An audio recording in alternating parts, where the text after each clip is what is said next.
Jalan-jalan ke Kayu Tangan tidak lupa membeli sepatu dan sandal. Program tamu kita bukan sembarang tayangan karena akan membahas fenomena yang aktual. Ketemu lagi di tamu kita pada episode hari ini.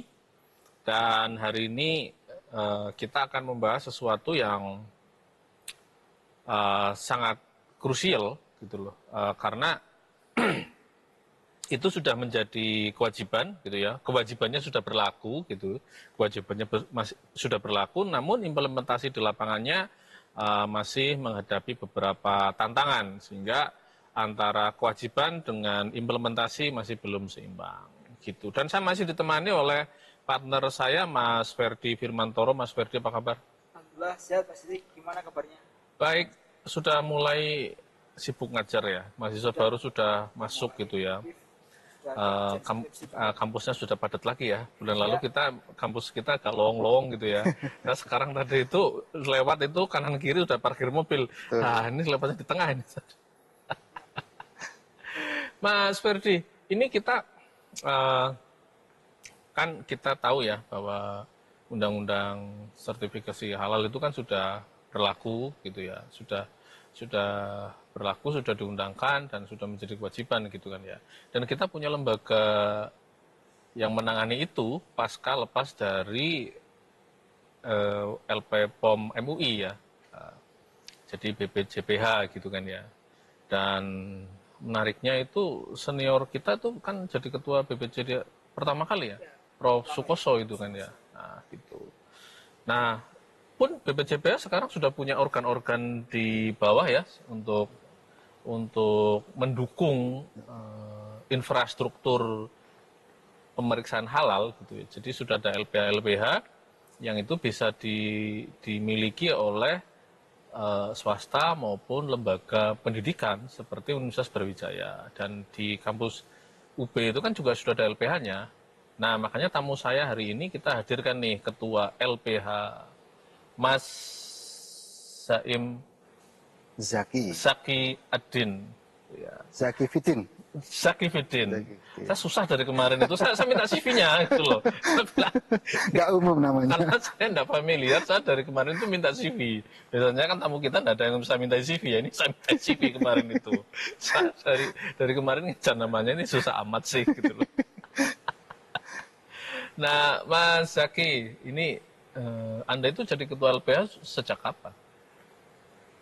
Oke, Assalamualaikum warahmatullahi wabarakatuh. Waalaikumsalam warahmatullahi wabarakatuh. Jadi kebetulan mungkin ya, saya itu ketua LPH. Kalau di LPH UB sendiri, kami menyebutnya General Manager. Oh, General Manager. Tapi kalau di luar UB itu biasanya ketua LPH. Makanya jika dibandingkan dengan LPH lain, mungkin saya yang paling muda di sini. Yo, keren dong. Ya, seperti itu. Ya, tapi memang saya pikir juga perlu ya. Karena kadang image-nya gitu-gitu tuh orangnya, mohon maaf gitu ya. Orangnya tua, terus mungkin geraknya tidak lincah gitu ya. Sekarang kita harus bisa menghapus image itu ya. Iya, betul. Jadi di LPH UB itu sebetulnya kan sudah lama berdiri. Kemudian saya ditunjuk, diminta oleh PT Brawijaya Multi Usaha menjadi GM di LPH UB itu di bulan Mei 2024. Tahun lalu ya? Tahun lalu.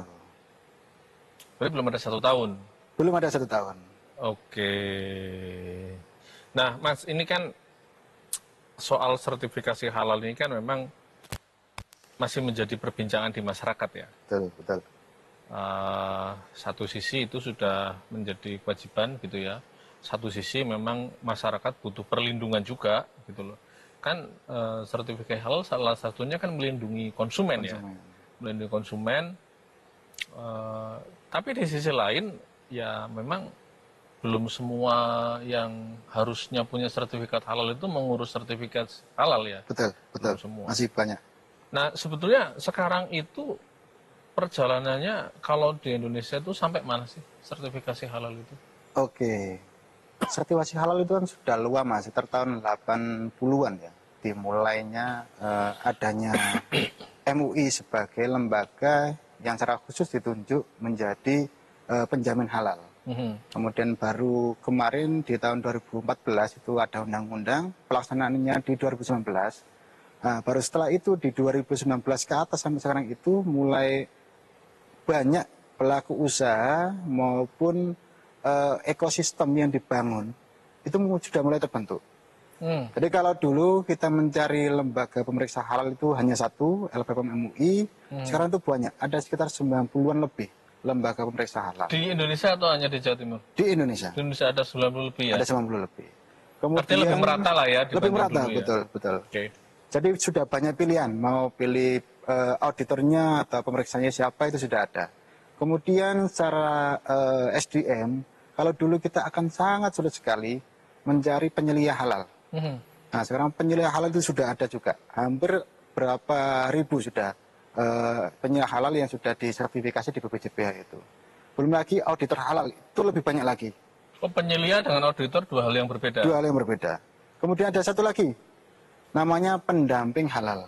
Oh, pendamping halal itu untuk khusus segmen mikro kecil dengan variasi produk yang sekiranya nggak banyak, kemudian tidak banyak juga titik kritis dalamnya, itu boleh menggunakan pendamping halal. Kalau khusus yang menengah besar atau itu harus pakai penyelia dan pakai auditor itu ya, harus pakai auditor. Artinya pemerintah masih memberikan kemudahan ya. Sudah ada kemudahan saat ini.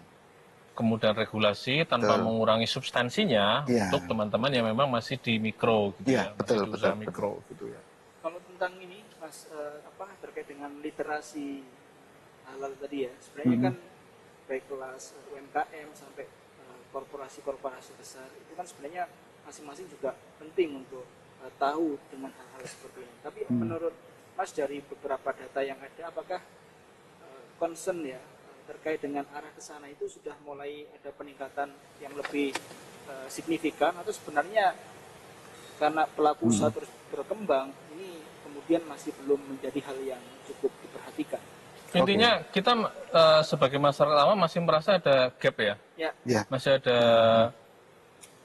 gap informasi ya, gitu antara ini regulasi sudah berjalan, ini bisnis makin berkembang, ini masih belum nyambung gitu loh. Nah, terus dengan tingkat usaha yang sudah berhasil disertifikasi ataupun ongoing proses itu kan masih belum sebanding dan sebagainya. Kalau terkait pelaku usaha, ini sangat berbeda sekali. Saya dulu itu sebelum di LPH atau menjadi auditor itu kan pendamping dulu, menjadi pendamping halal. Pendamping halal dulu. Baru setelah itu jadi penyelia halal, baru sekarang jadi auditor. Nah itu kerasa sekali perbedaan dari saya mulai awal masuk 2019, pelaku usaha ketika ditanya halal, mereka pasti bingung. Loh kenapa sih harus halal kayak gitu? Itu pertanyaan dasar ketika kami melakukan sosialisasi, pendampingan dan sebagainya. Sudah jelas Indonesia itu negara mayoritas Muslim, kemudian kenapa halalnya, kenapa nggak haramnya? Saya misalnya gitu kan. ya, atau misalnya ya ini saya punya usaha. Saya ini loh yang ngaji, saya juga haji gitu ya. Betul. Saya jualan bakso harus punya sertifikat halal. Iya. Memang nggak percaya. Dulu tuh sangat susah sekali memahamkan pelaku usaha. Ayo kita sama-sama melakukan sertifikasi halal, kami siap mendamping, itu akan sangat susah. Ya itu tadi, pemahaman mereka sosialisasi belum merata. Nah, tapi kalau sekarang itu berbeda. Kalau dulu hanya berdasarkan adanya kewajiban halal yang mungkin sudah mulai diterapkan tapi belum menjadi kewajiban ya. Baru di Oktober kemarin pelaku usaha itu wajib halal. Tapi sebelumnya kan belum wajib, tapi sosialisasi tentang kewajiban halal itu sudah ada. Nah, mereka kebingungan di sana, kemudian coba kita jelaskan halal itu seperti ini loh. Nah, pemahaman itu yang kemudian saat ini sudah berkembang. Kalau dulu hanya kewajiban saja, sekarang itu sudah berbeda. Mereka memaknainya sebagai nilai tambah. Nah, jadi kalau usahanya ada logo sudah sertifikat halal, itu lebih trust gitu ya. Orang-orang masuk lebih yakin. Apalagi kalau misalnya tempat-tempat usahanya itu di daerah yang kayak tempat wisata atau apa. Artinya pengunjungnya bukan hanya warga lokal yang saling mengenal gitu kan ya. Jadi ketika kita masuk, ada kan biasanya di Pampang tuh ya memang ya sertifikatnya ya.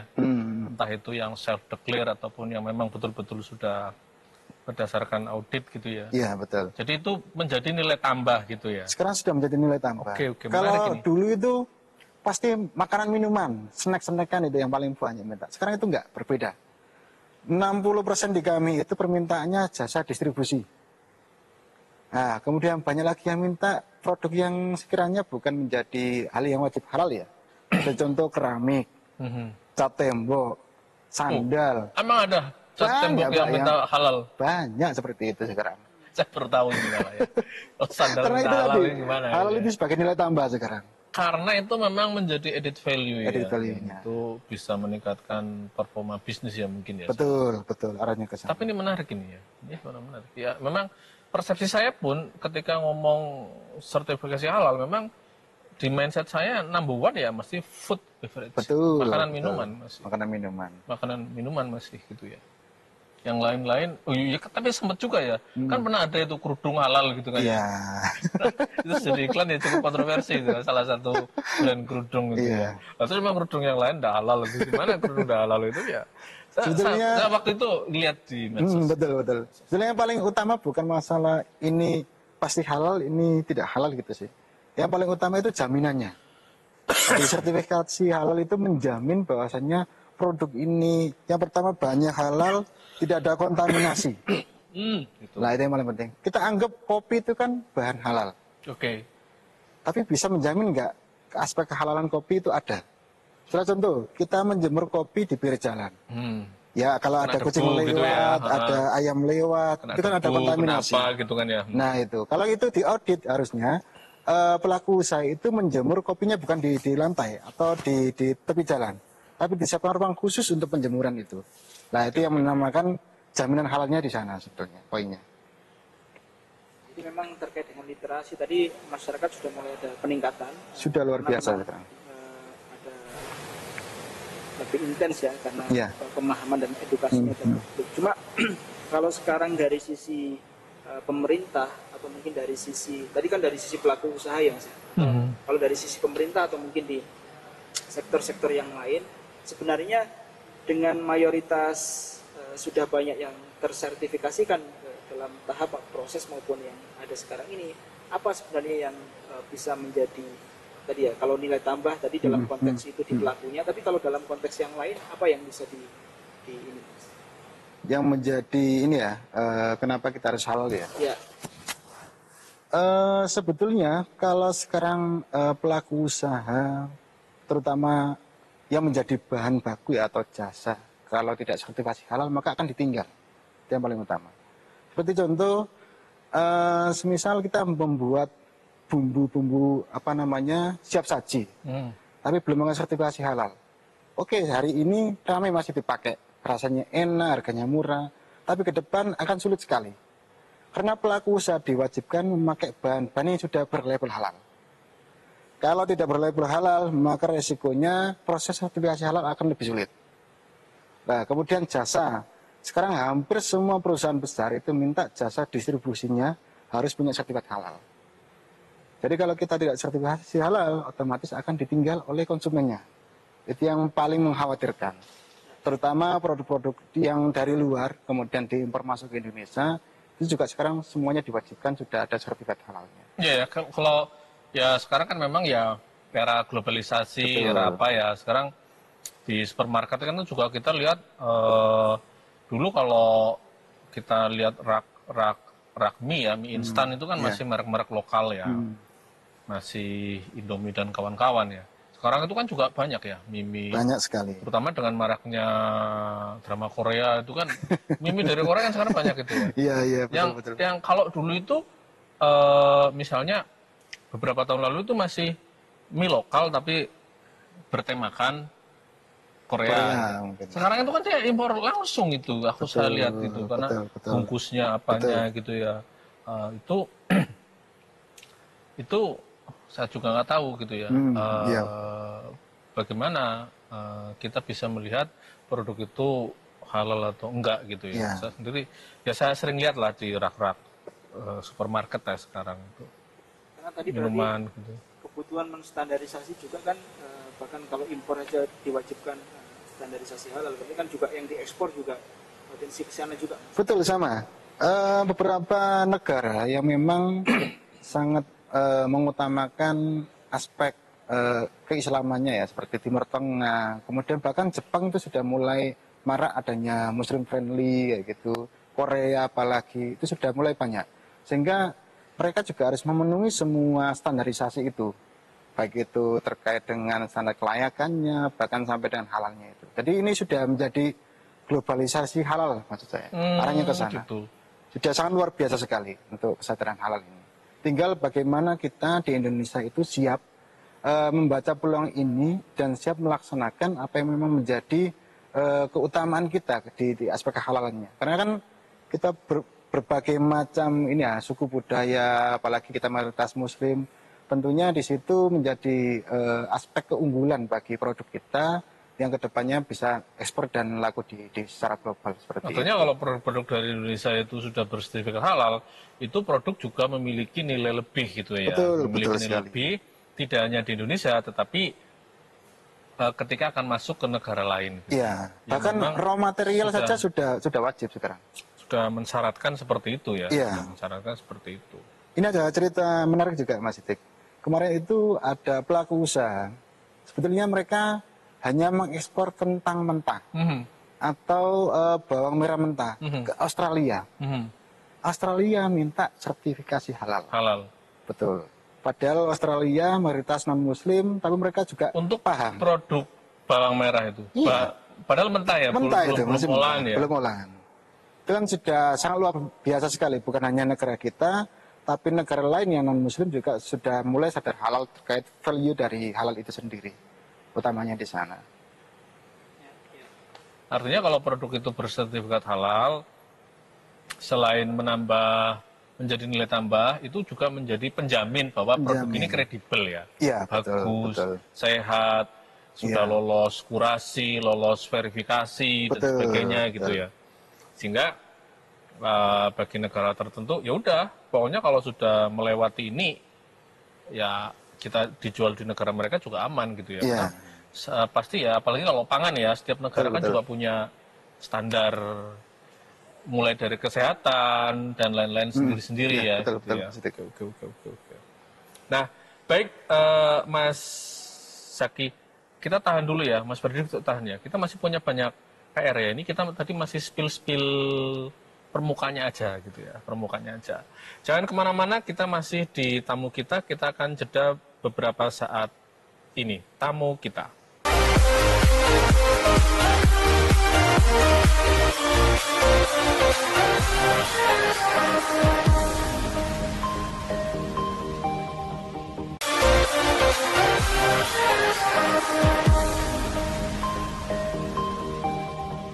Masih di tamu kita dan hari ini saya masih punya tamu Mas Muhammad Zaki, Ketua atau General Manager LPH Halal Universitas Brawijaya, dan kita masih ngomongin halal dan tamu kita masih didukung oleh UB Fresh, Hotel Grand Mercure Malang Mirama, dan Karita untuk baju yang saya pakai. Nah, Mas, ini kan kita senang ya kalau melihat walaupun literasinya masih belum merata ataupun menyeluruh, tetapi animo-animo itu sudah ada ya. Sudah ada. Dan karena itu juga peluang untuk mendorong ekonomi juga kan sebetulnya kan gitu. Nah, tapi kalau kita lihat misalnya di media sosial ataupun di perbincangan-perbincangan yang lain, itu masih ada beberapa hal yang mengganjal gitu loh. Masih mengganjal. Misalnya orang masih mempertanyakan kenapa harus membayar ketika akan mengurus sertifikasi halal gitu loh. Jadi dulu itu kan kalau salah satunya orang mengatakan di LPPM MUI bayar. Nah, muncullah kemudian lembaga baru namanya BPJPH. Tapi kan ternyata juga sama. Juga. Nah, kelihatannya ini masih menjadi salah satu PR ya yang perlu dituntaskan gitu loh. Jadi membayar apa, membayar untuk apa dan sebagainya gitu ya. Saya melihat satu itu terkait dengan biaya lah yang harus dikeluarkan ya, yang harus dikeluarkan. Yang kedua itu juga terkait dengan proses, gitu loh. Proses, prosedur gitu kan. Iya. Itu kan juga kelihatannya masih sering menjadi perdebatan ataupun perbincangan di masyarakat gitu loh terkait dengan prosesnya. Karena kan orang kan ada pendamping, ada penyelia, ada auditor, terus habis itu masih sidang fatwa gitu ya, masih sidang fatwa MUI gitu kan. Jadi kadang orang melihat rangkaian-rangkaian itu kadang sudah mikir, aduh kok kayaknya lama ya gitu, kok kayaknya berbelit ya gitu ya. Nah, kadang kan usaha kan nggak mesti ya, kalau misalnya dia mungkin punya tim, oke lah gitu loh. Tapi kalau misalnya usahanya dia belum punya tim yang banyak gitu loh. Akhirnya kan kadang menunda gitu ya, bukan tidak mau mengurus ya, tapi akhirnya ntar aja deh gitu loh. Kadang kayak gitu, sungguh highways gitu loh. Nah, Mas, saya ingin tahu Mas, apa yang menjadi polemik-polemik ini, Mas? Ya terkait biaya, terkait proses itu seperti apa sih sebetulnya ceritanya? Baik. Yang pertama mungkin yang lagi viral itu kan terkait dengan biaya. Ya, Kok biaya. bisa satu perusahaan diminta 1 miliar untuk hanya sertifikasi halal. Nah, mungkin yang perlu kita pahami bersama, sebetulnya sertifikasi halal itu kan bukan hanya kita beli sertifikat. Tapi bukan beli sertifikat. Bukan hanya gitu beli ya? sertifikat, tapi di sana itu ada proses yang cukup banyak dan cukup panjang ya. Nah, di sini kalau kami biasanya sering melaksanakan sidang fatwa, MUI itu selalu mengingatkan ini terkait dengan halal haram, maka kita harus hati-hati. Itu yang pertama. Nah, sehingga dengan proses seperti itu, kami rasa tidak ada yang namanya sertifikasi halal gratis. Ini yang perlu diluruskan dari kami, terutama yang sering berkembang di masyarakat. Ayo halal itu gratis. Secara Clear ya ini ya? Ya clear. Itu sudah Pengurusan ada. sertifikasi halal itu tidak gratis. Tidak gratis. Subsidi mungkin ya. Bahwa ada kebijakan pemerintah misalnya mensubsidi, ya. Betul. Tapi secara mendasar mengurus sertifikasi halal itu tidak gratis. Tidak gratis, Nah, ini betul. harus, kenapa saya ulangi? Karena aku pikir ini harus clear, Ya, clear ya. ya, betul, Apalagi betul, yang ngomong kan ketua LPA gitu. Iya.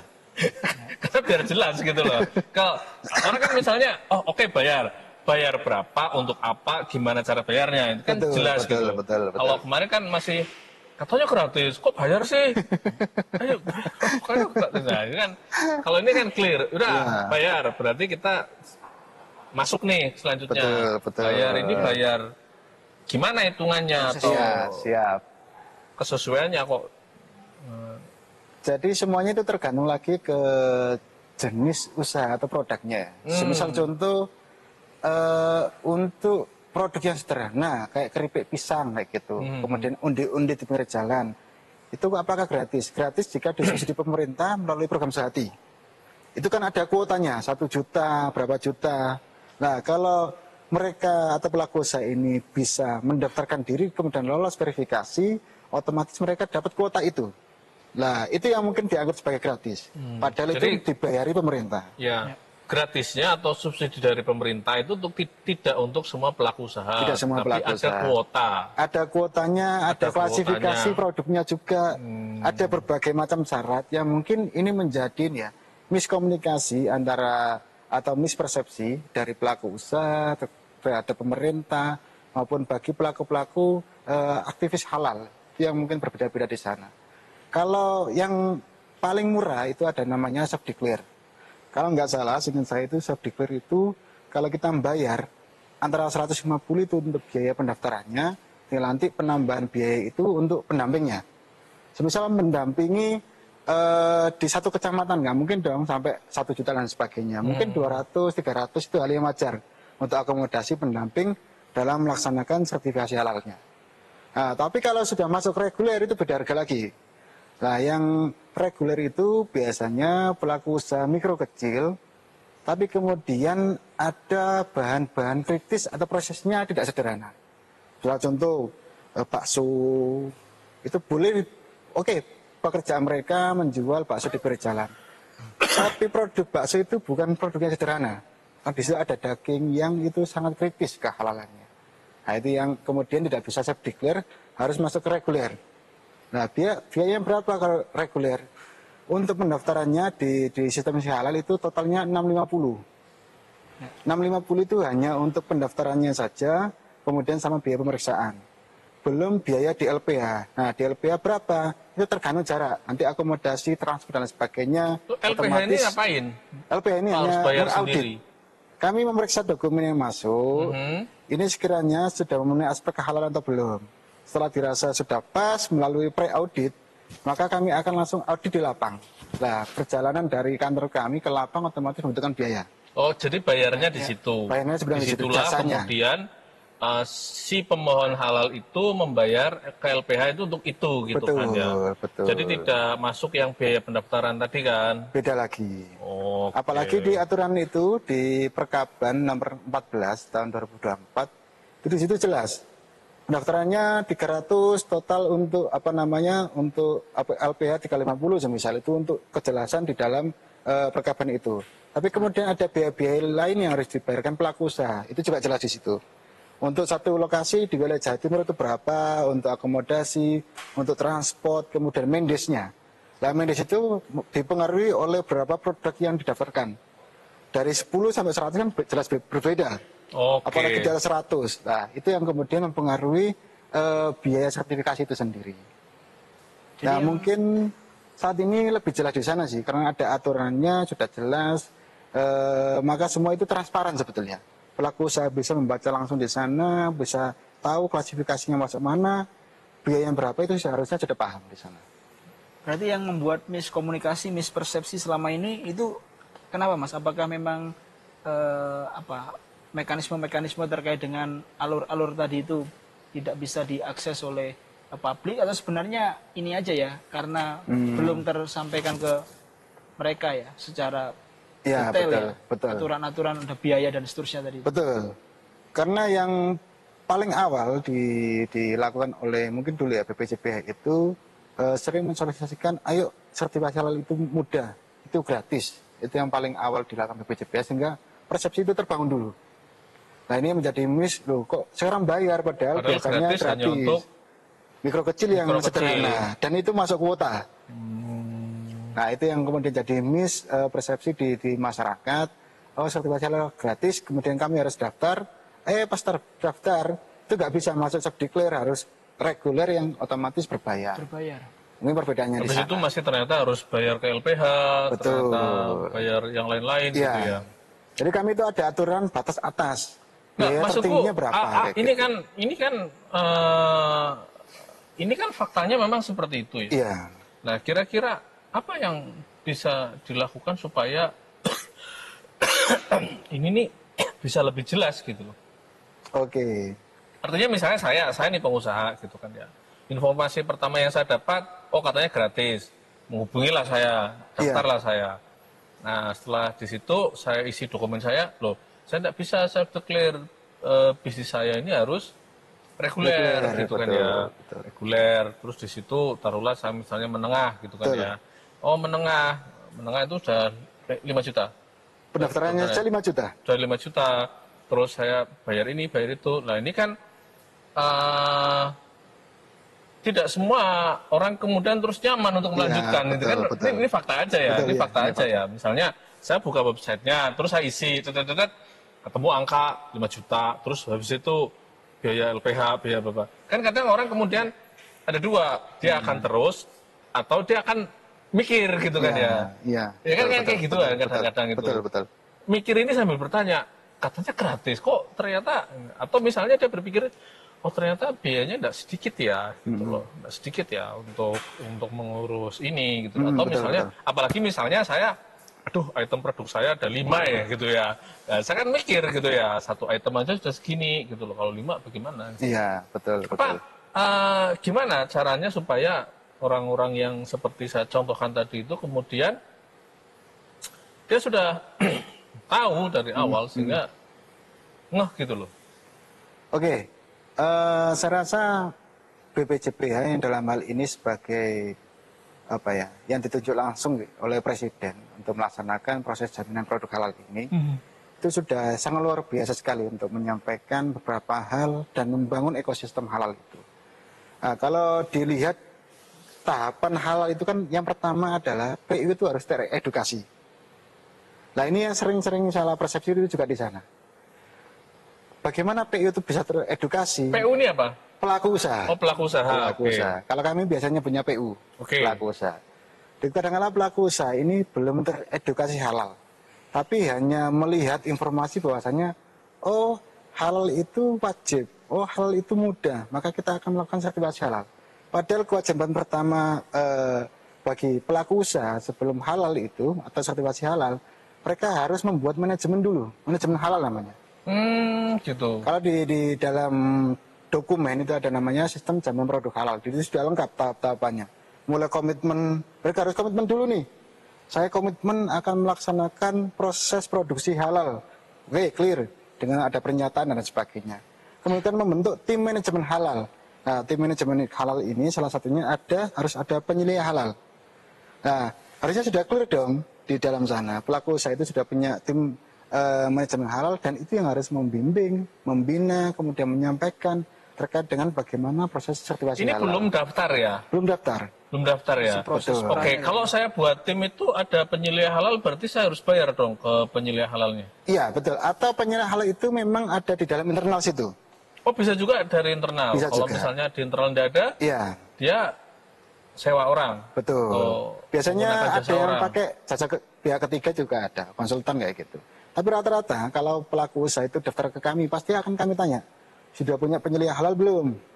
Sudah pernah ikut sosialisasi halal belum? Karena kalau tidak seperti itu, akan panjang kita menjelaskan proses sertifikasi halal. Arahnya ke sana. Jadi edukasi halal itu memang penting. Nah, kadang-kala mungkin bagi beberapa instansi, kemudian lembaga-lembaga yang memang concern di halal, ya harus secara utuh menyampaikan bagaimana proses itu, biayanya seperti apa, itu harus utuh. Nah, ini yang menjadi persepsi kadang-kala di pelaku usaha. Masalahnya kadang ada ketakutan juga bagi yang jelasin. Kalau dijelasin serinci itu, orang terus jadi takut, jadi tidak minat gitu kan ya. Loh, ya kadang kan gitu ya. Misalnya kita dijelasin gitu ya, kayak tadi ya. Betul. Misalnya, oh harus punya komitmen, terus harus punya tim.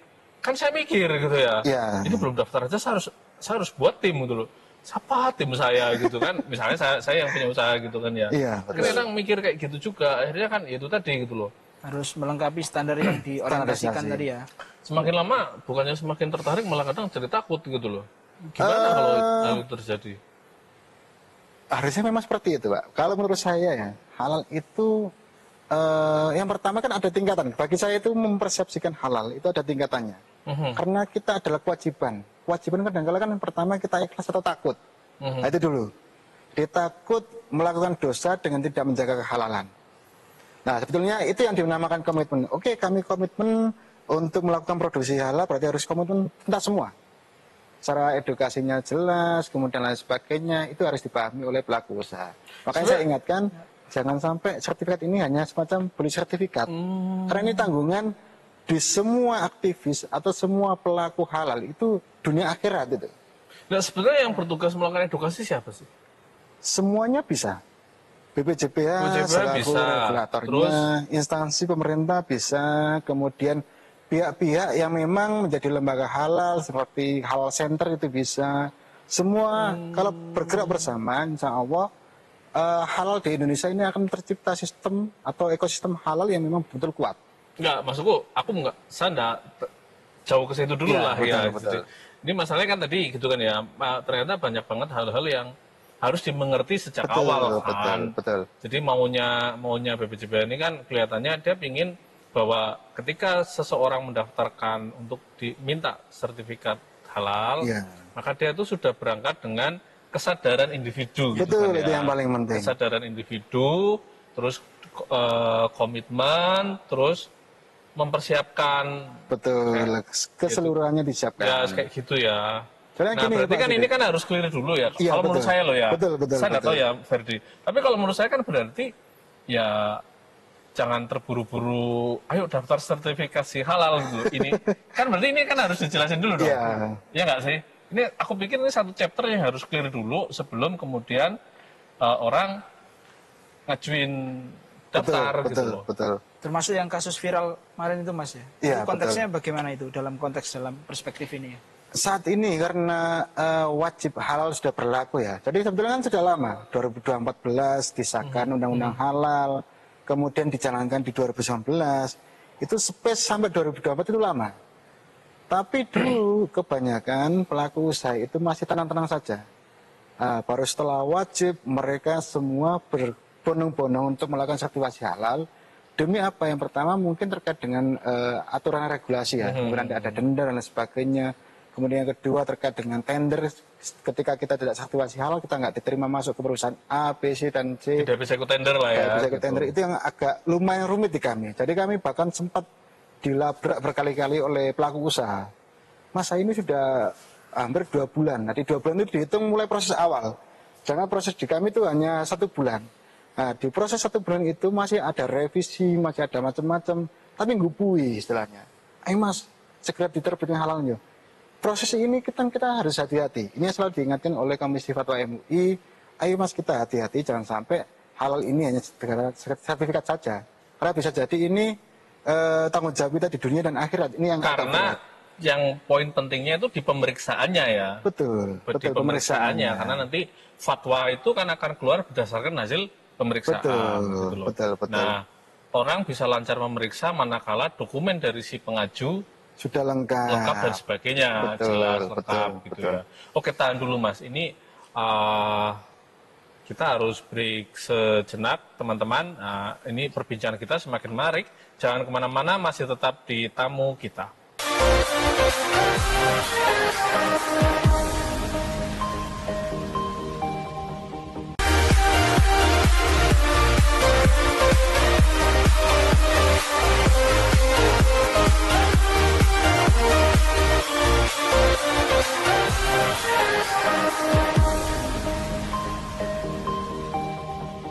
Masih di tamu kita dan masih didukung oleh Befresh, Grand Merkur Marang Milama, dan Karita untuk baju yang saya pakai. Nah, kita juga masih membahas soal halal-halal nih ya, Mas Ferdi ya.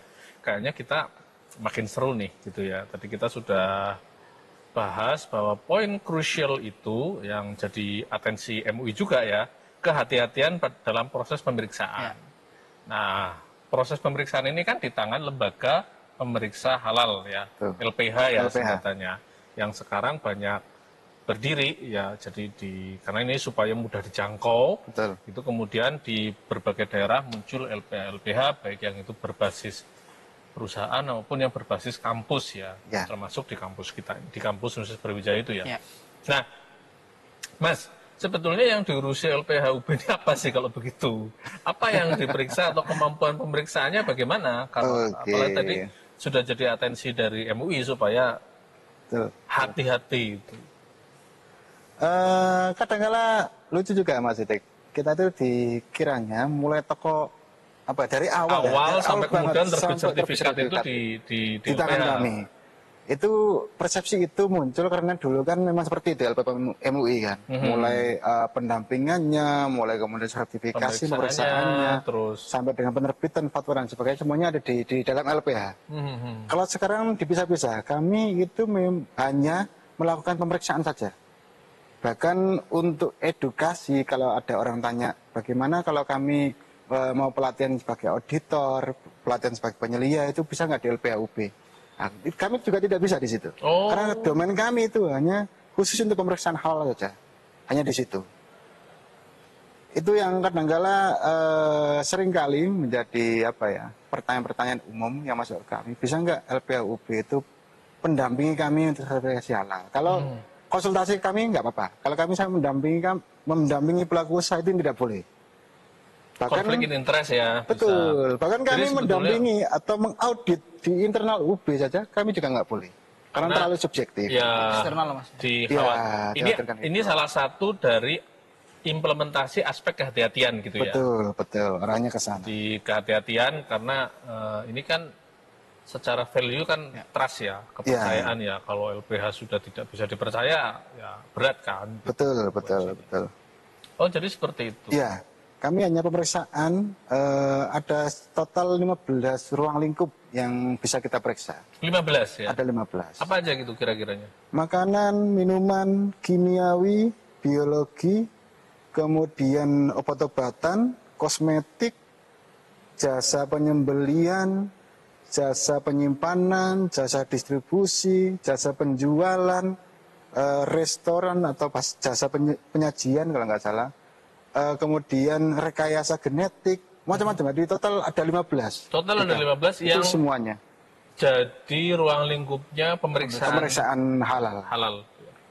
Tapi kalau dalam konteks LPH tadi, Mas, di kampus ini kan apakah sebenarnya Universitas Brawijaya dalam konteks ini atau mungkin sebenarnya menjadi LPH ini sudah istilahnya di kampus-kampus lain juga sedang marak ke situ atau memang kampus penting untuk menjadi bagian dari proses itu ya karena memang ada banyak hal yang barangkali menjadi support system di situ. Oke, betul.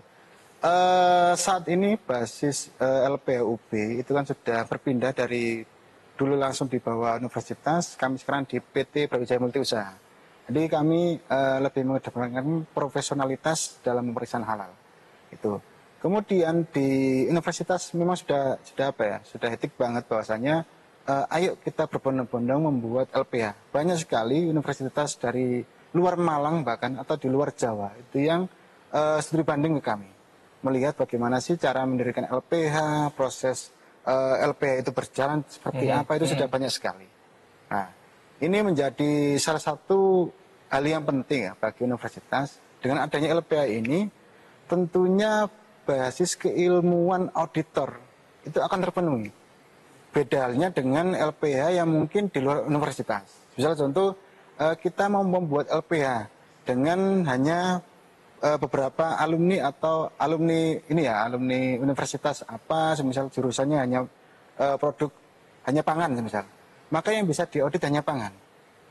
Nah, kenapa UB bisa menyeluruh pemeriksaannya sampai 15 ruang lingkup? Salah satunya karena semua fakultas di UB ini karena ada. SDM-nya ada gitu ya. Ada. Jadi itu nanti tadi ada. mungkin menjawab pertanyaannya Ferdi. Jadi Betul. LPH di kampus penting karena lebih memudahkan karena SDM-nya itu sudah bisa memenuhi. Sehingga ikatannya juga kuat antara dosen, alumni. Itu kan luar biasa sekali. Bayangkan UB semisal semua dosennya bisa menjadi auditor, kemudian alumninya juga menjadi auditor. Semua wilayahnya, semua wilayah Indonesia bahkan di luar negeri otomatis kita punya bisa auditor. di-cover. Bisa kita cover. Oke. Itu bakal sangat luar biasa sekali jika LPH itu berbasis universitas. Ya. Terus kemudian kalau dalam konteks ini Mas Zaki dan tentunya tim di LPH proses apa istilahnya ke depan ya, apalagi pemerintah saat ini kan juga concern ke situ ya terkait dengan apalagi dengan adanya BPJH yang juga menjadi orientasi ke sana. Kira-kira apa yang akan sedang diproses di sekarang ya di LPH di UB? Apakah memang ada fokus tertentu atau memang mau didorong lebih ke aspek yang yang pertama mungkin ini ya terkait dengan target. Jadi kami itu ada target dari BPJPH. Kalau tahun lalu kami ditarget 50 pelaku usaha untuk sertifikasi, tahun ini kami naik jadi 615. Kan luar biasa sekali 600 ya. 615. Itu cukup luar biasa sekali. Tentunya itu akan menjadi capaian walaupun bukan yang utama. Karena kami sekarang itu punya slogan LPHUB Go Global. Kami ingin bukan hanya ranah di Indonesia saja yang akan kita lakukan pemeriksaan atau audit, tapi juga di luar Indonesia, di wilayah internasional. Karena itu juga menjadi sebuah pembelajaran sendiri, baik itu bagi auditor yang basicnya kebanyakan dosen, itu sangat istilahnya menikmati jadi auditor itu. Dari pelaku usaha A, semisal di Indonesia, oh ternyata kondisinya seperti ini, bisa jadi bahan penelitian. Karena kadang di tiap negara pasti punya regulasi yang beda-beda ya terkait dengan, apalagi kalau sudah menyangkut keamanan pangan dan sebagainya, karena kan punya standar yang beda-beda. Kayak tadi misalnya kimia, biologi, rekayasa genetika, apa-apa itu kan kadang mereka punya standar yang beda-beda. Gitu ya. Itu yang kemudian menjadi target kami supaya LPHUB ini kita coba global ke luar negeri lah. Kami sudah beberapa PU atau pelaku usaha itu yang mendaftarkan ke kami. Kami sudah berhasil Dari luar negeri. dari luar negeri. Cina itu ada 6 pelaku usaha, 7, mohon maaf, 7. Kemudian di Tunisia, yang biasanya kita nikmati kurmanya di Indomaret, itu juga kami yang audit. Ya, kurma Tunisia kan. Kurma Tunisia. Itu, kalau kita beli ke toko-toko leleji kan kadang ada. Betul. Ini kurma Tunisia, ini kurma. Iya, itu juga sudah kami halalkan, kami audit seperti ya? itu. Padahal walaupun kurma, jadi Walaupun kurma. Di Tunisia mereka juga harus punya sertifikasi halal. Iya, betul. Karena semua produk, baik itu yang sudah positif list dari alam, kemudian menjadi produk yang diproses, kalau itu dikeringkan, kemudian dikemas, itu otomatis kan diproses, itu wajib sertifikasi. Oh. Begitu.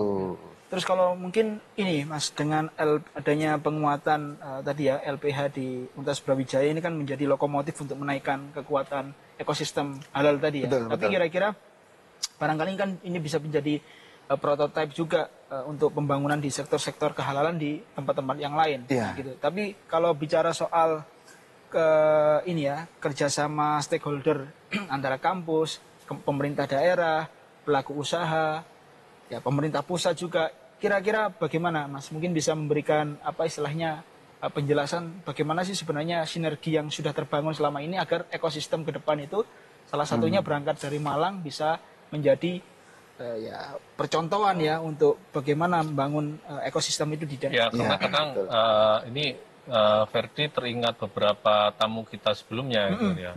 Kata-katanya manis, koordinasi, tapi ketika dilakoni rumit.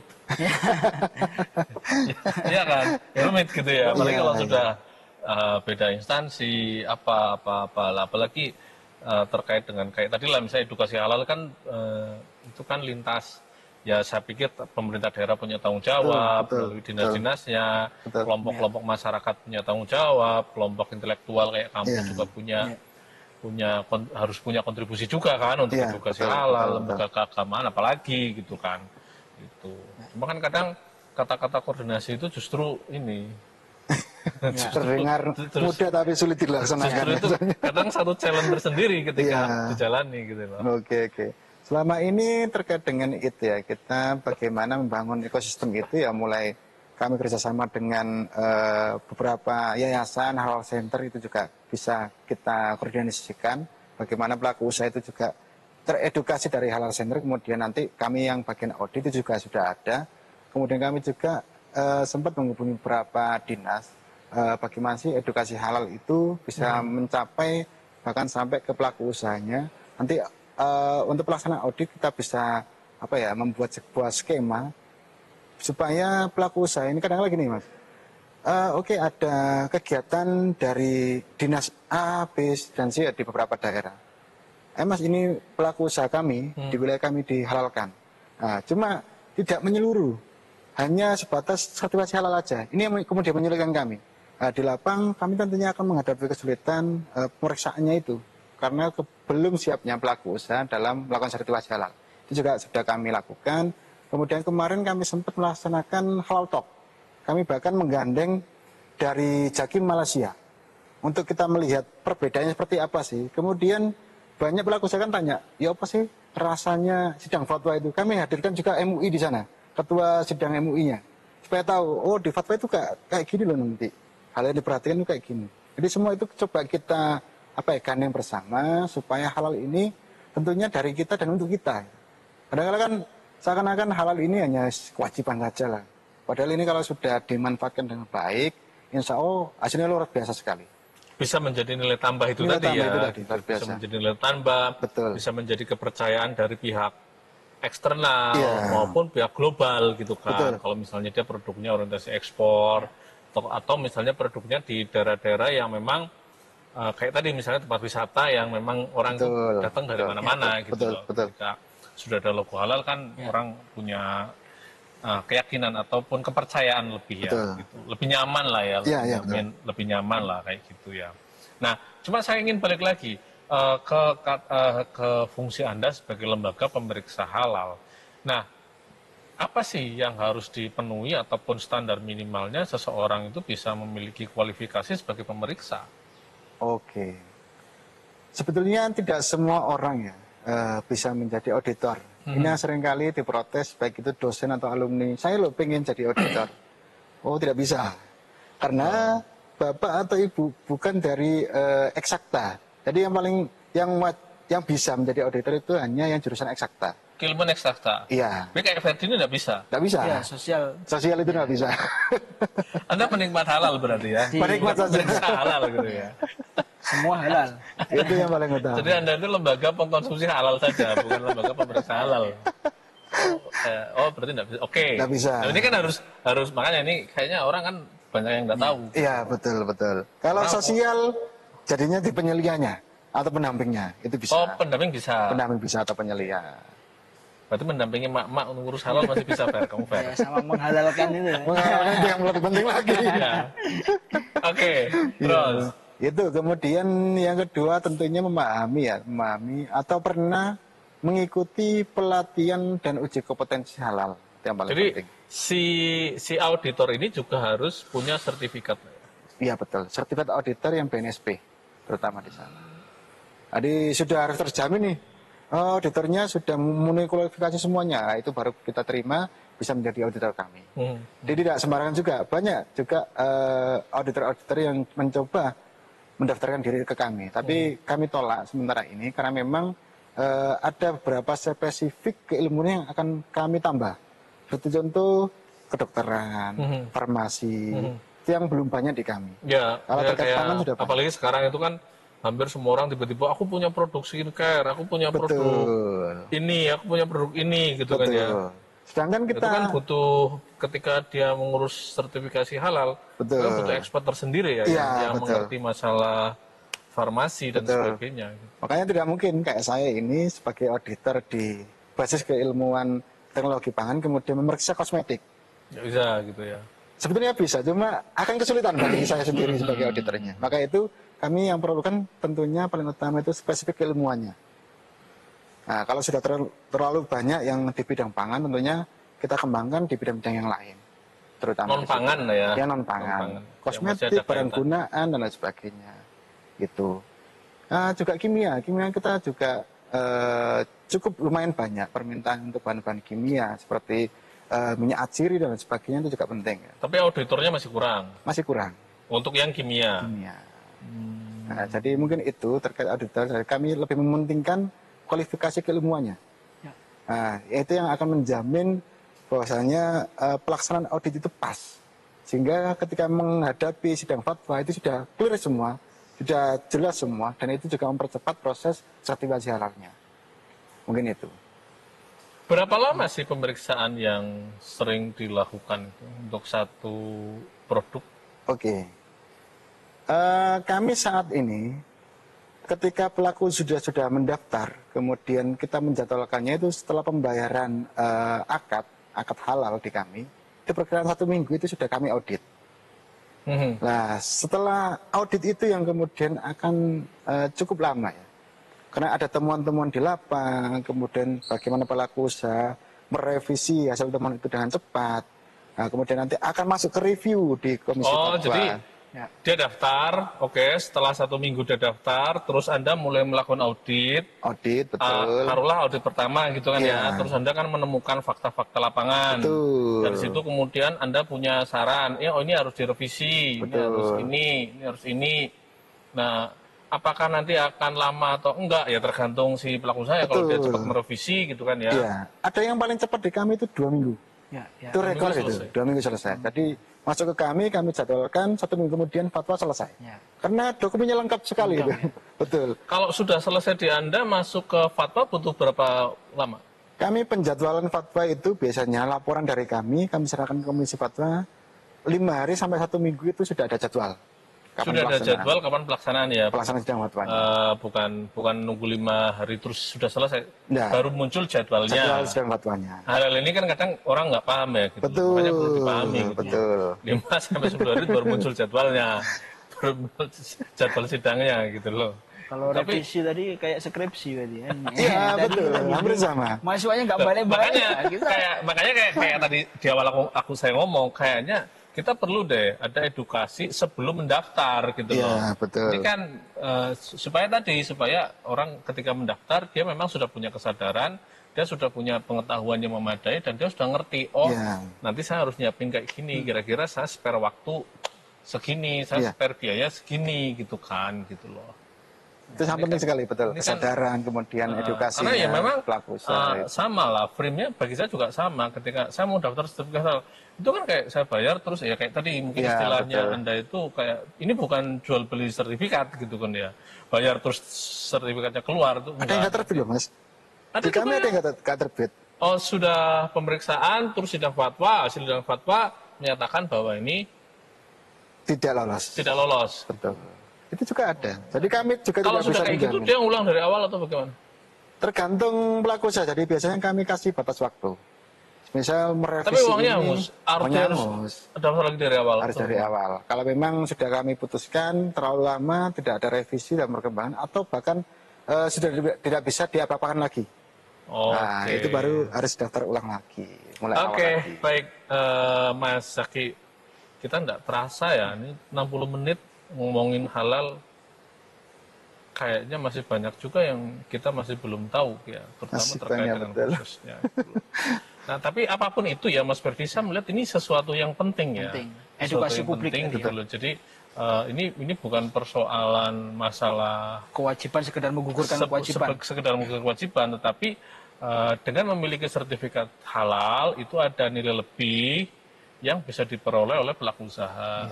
Juga usahanya lebih kredibel, yang itu bisa dipercaya untuk justru bisa memperluas pangsa pasar si pelaku usaha Iya, gitu betul ya. sekali, Yang ya, penting. betul sekali. Tetapi juga harus dipahami bahwa untuk menuju meraih ini butuh proses, Tuh. butuh kesadaran, butuh informasi, butuh proses, dan tidak lupa butuh biaya gitu kan ya. Oke, baik pemirsa BTV, tidak terasa 60 menit sudah kita berbincang mengenai sertifikat halal bersama Ketua LPH UB. Terima kasih untuk UB Fresh, terima kasih untuk Hotel Grand Merkur Maramilama, dan terima kasih untuk Karita untuk baju yang saya pakai. Jangan lupa saksikan terus program tamu kita setiap Kamis pukul 19 malam di UB TV dan tayang tunda di YouTube UB TV Brawijaya setiap hari Jumat pukul 19.00. Jangan lupa subscribe, like, dan share. Terima kasih atas partisipasinya. Sampai ketemu di episode berikutnya tamu kita.